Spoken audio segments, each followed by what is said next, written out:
Bonjour à toutes et à tous, bienvenue dans Parigo.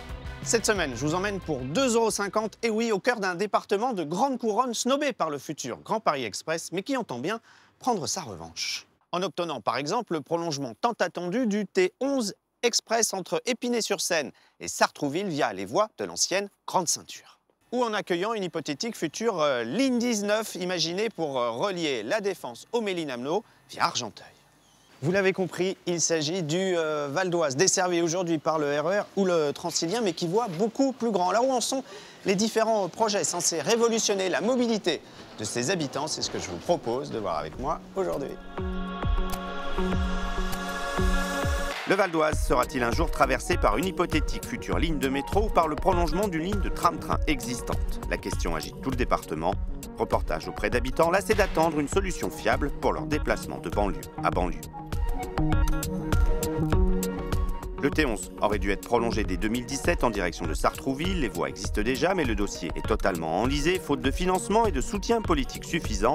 Alors faut-il encore y croire? Entretien avec un fervent partisan de ce prolongement. Le projet de création d'une ligne 19 est lui plus récent, mais aussi plus ambitieux. Il s'agit là de construire une nouvelle ligne de métro de près de 30 km avec une dizaine de stations à la clé entre la Défense et Roissy. Parigo vous explique tout. Alors ce projet de ligne 19 va-t-il enterrer le prolongement du T11? Peut-on vraiment mener les deux de front en ces temps de disette budgétaire? C'est ce que nous verrons avec la présidente du Val d'Oise.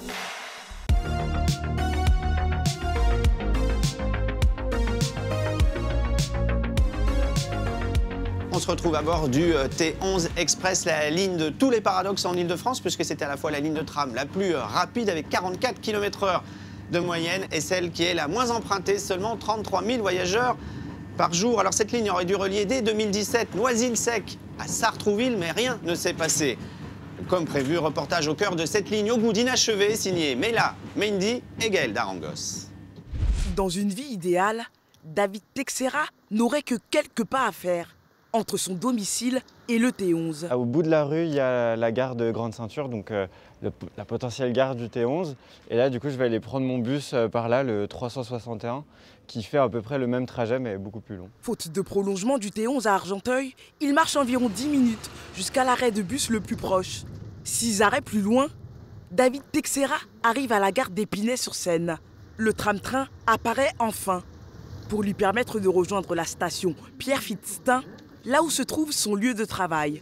En tout, près d'1 heure de trajet, mais avec le T11... Je mettrais une demi-heure pour arriver au boulot le matin, ce qui serait quand même incroyable. Le prolongement, David Texera en entend parler depuis son adolescence. Mais la poussée vers l'ouest, jusqu'à Sartrouville, via Argenteuil, se fait attendre. Il en était pourtant question dès 2012. Finalement, le tronçon actuel est lancé en juillet 2017. Avec Montmagny comme seule ville desservie dans le Val d'Oise. L'avantage essentiel de cette T11, c'est de ne pas avoir à passer par Paris, ne pas avoir à transiter par Paris et de pouvoir directement se rendre de l'Est à l'Ouest et de l'Ouest vers l'Est. Le T11 emprunte les lignes du fret sur la Grande Ceinture. S'appuyer sur l'existant était censé faciliter les prolongements. Pourtant, au Conseil régional, le dossier fait régulièrement l'objet d'une bataille rangée entre élus de gauche et de droite. Et nous vous demandons un engagement clair sur ce dossier. Contacté, Île-de-France Mobilité avance un blocage budgétaire du côté de l'État. Pas de quoi rassurer les élus d'opposition à Argenteuil. La première ville du Val d'Oise et ses 110 000 habitants ne disposent que d'une seule ligne ferrée, la J. Une situation intolérable pour les soutiens du T11. Ça fait 7 ans qu'on attend des réponses de la région, 7 ans qu'on demande pourquoi la petite jonction entre Sartrouville et Épinay via Argenteuil n'est pas faite. Quel est le problème en fait? Alors on a des vœux au département, à la ville, à la région, on a des intentions. Oui, on voudrait bien le T11, mais en réalité, rien de concret ne se fait. Pour se faire entendre, les élus écologistes d'Argenteuil ont déposé plainte auprès de la défenseure des droits pour discrimination en matière de transport. Les élus espèrent ainsi faire accélérer le dossier du T11.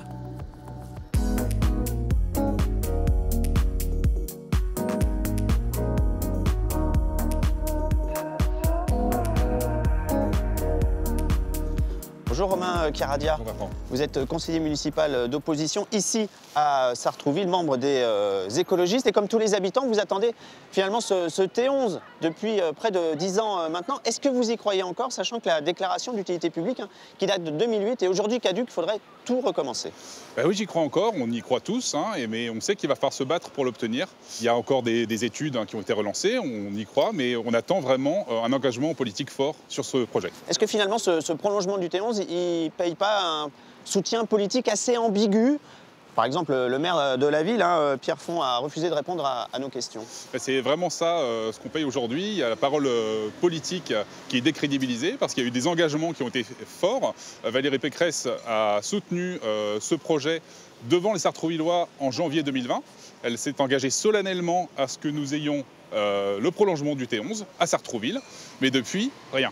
Mais finalement, pourquoi vous avez tant besoin de ce prolongement du T11 ici? Vous n'êtes pas spécialement enclavé à Sartrouville. Derrière nous, il y a la gare, où il y a le RER A qui emmène vers Paris notamment, mais aussi la ligne L qui emmène directement à Saint-Lazare. On ne peut pas dire que vous êtes vraiment enclavé.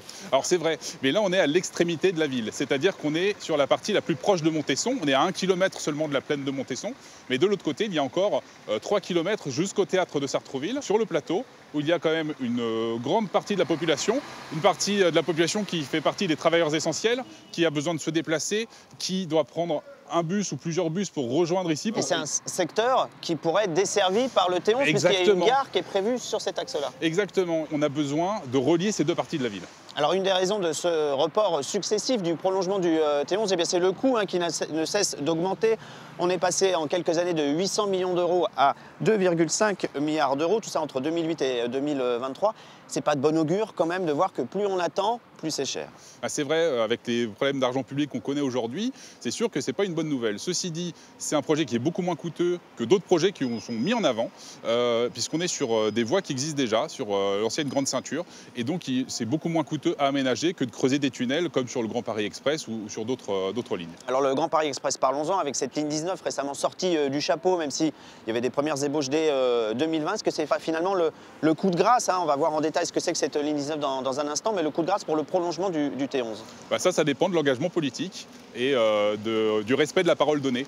Je pense qu'on peut prioriser un projet qui est moins coûteux, c'est-à-dire le T11, qui bénéficierait à beaucoup d'habitants, puisqu'on est quand même à Sartrouville, la deuxième ville des Yvelines.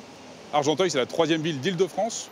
Rejoindre ces deux villes, sans passer par Paris, ce serait quand même beaucoup plus intéressant. Merci beaucoup Romain Caradia pour toutes ces précisions. Maintenant, on va aller s'intéresser donc à cette future ligne 19 qui fait beaucoup parler à la fois dans le Val d'Oise, mais aussi dans les Yvelines. Alors voyons pourquoi avec ce reportage de Tania Watine et de Meila Mendy. Le Val d'Oise rêve pour 2040 d'une ligne du Grand Paris Express. Car pour l'instant, les 4 lignes du futur métro automatique traversent tous les départements, sauf le Val d'Oise, qui n'a qu'une seule station à Gonesse. Alors les élus défendent une ligne 19 dans ce corridor rose qui concentre beaucoup d'habitants et d'entreprises. On a besoin du métro. Il y a trop de voitures. Et tout a été étudié depuis toujours pour que tout converge vers Paris. Donc avoir des lignes comme ça qui vont de banlieue à banlieue, c'est ce dont on a besoin. C'est extrêmement important pour l'attractivité du Val d'Oise. On nous demande de construire des logements, oui. On nous demande de faire venir des entreprises, oui, mais il faut des transports. La ligne 19 relierait 2 bassins d'emploi. La Défense, grâce à une station à Nanterre-la-Folie, et l'aéroport de Roissy. Entre les deux, il y aurait une dizaine de stations, dont Argenteuil, plus grosse ville du Val d'Oise. Les autres gares dépendront des résultats de l'étude à 500 000 € lancée par Île-de-France Mobilité. Il faut qu'il y ait un tracé qui soit cohérent. Il faut qu'il y ait des maîtrises foncières possibles, potentielles. Il faut regarder quels sont les bassins de population desservis. Donc il y a des contraintes techniques, des contraintes démographiques, des éventuelles évolutions de quartier aussi. Et c'est des études assez complexes en fait. C'est pour ça qu'elles coûtent d'ailleurs assez cher, parce que c'est bien en additionnant toutes les contraintes et attendus de la ligne qu'on finit par avoir 1-2 tracés qui finissent par émerger. Même si les stations sont encore hypothétiques, le Val d'Oise imagine déjà les gains de temps possibles. 12 minutes pour relier Sarcelles à Argenteuil au lieu de 33. Et des trajets 2 fois plus rapides entre Besançon et Roissy ou Argenteuil et Nanterre. La Fédération des usagers de transport, elle, est partagée sur ce projet à plus de 6 milliards d'euros. C'est le principe du Grand Paris Express, avoir des rocades autour de Paris qui évitent de passer par le centre de Paris. Donc sur le principe, nous sommes forcément d'accord. Hein. Est-ce que c'est le bon tracé? Nous ne le savons pas. Est-ce que c'est finançable? Nous avons des doutes sur le sujet. Mais aujourd'hui, nous sommes un petit peu déçus parce qu'en fait, le Val d'Oise n'a pas poussé un autre projet qui nous paraissait intéressant, qui est beaucoup plus ancien et beaucoup moins onéreux, qui est le prolongement du tram-train T11. Le Val d'Oise, qui se sentait oublié des transports en commun, est au cœur de 2 projets qui, officiellement, ne se font pas concurrence.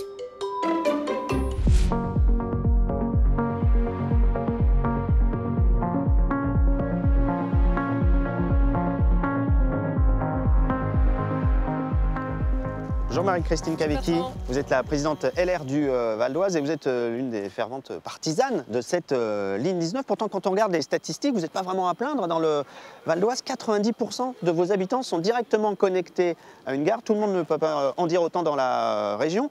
Alors pourquoi vous voulez absolument cette ligne 19? Vous vous sentiez exclu du Grand Paris Express? C'est le moins qu'on puisse dire. Une seule gare dans le Grand Paris Express sur 68 gares, c'est vraiment de l'exclusion. C'est la gare de Gonesse. Hein, c'est la gare de Gonesse, voilà, tout à fait. Mais aussi parce que, en fait, on est obligé de passer par Paris pour aller n'importe où en Ile-de-France. Et ça, je pense que les Valdoisiens ont le droit d'aller directement et d'avoir des transports en transversal, si vous voulez. Moi, je voudrais que le Val d'Oise soit irrigué. Le Val d'Oise, dans toute sa longueur, si vous voulez, est plus au sud que ce qui est aujourd'hui. Aujourd'hui, dans le Val d'Oise, on a la ligne H, qui est comme une pieuvre, si vous voulez, qui s'ouvre sur le Val d'Oise, mais dans le sens nord-sud, et pas est-ouest. Alors la dernière fois que des élus ont imaginé de tout au tout une nouvelle ligne de métro, c'était les élus du Val-de-Marne avec les projets Orbital puis Orbival, qui vont devenir la ligne 15 Sud qui sera normalement lancée l'année prochaine. Mais il a fallu 35 ans finalement pour que cette ligne devienne réalité. Ça vous fait pas peur? Non, ça me fait absolument pas peur. Je me dis que si on ne s'aime pas maintenant, on n'y arrivera jamais. Et aujourd'hui, si on ne fait pas partie du Grand Paris Express, c'est parce qu'on n'a pas semé. À l'époque, les élus du Val d'Oise n'ont pas répondu. Bon, très bien. Mais moi, je réponds. Et je dis, les Valdoisiens ont le droit d'avoir aussi une ligne qui leur permet d'aller de l'est à l'ouest et plus au sud et en transversalité. C'est un mot important pour nous. Alors l'autre défi, c'est qu'il va falloir trouver 6,5 milliards d'euros.